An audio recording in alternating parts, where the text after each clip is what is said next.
আমরা নাগরিক কমিটি করলাম। নাগরিক কমিটি করে আমরা আহ বোঝার চেষ্টা করলাম যে আসলে এই তৃতীয় একটা শক্তি সেটা আসলেই কতটা প্রয়োজন, বা আমরা আসলে প্রেশার গ্রুপ হিসেবে। এবং প্রথমত আমাদের মনে হয়েছিল যে আমরা যেটা করব সেটা হচ্ছে এই জুলাই অভ্যুত্থানের একটা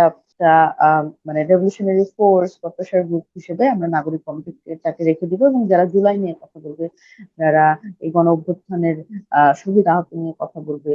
এবং পুরোপুরি অরাজনৈতিক থাকবে, কিন্তু অবশ্যই আহ একটা প্রেশার থাকবে যে যাতে আসলে যে পুরোনো এক ধরনের সংস্কৃতি আমাদের বাংলাদেশে আছে, রাজনৈতিক সংস্কৃতি, সেটা যাতে পরিবর্তন হয়। এবং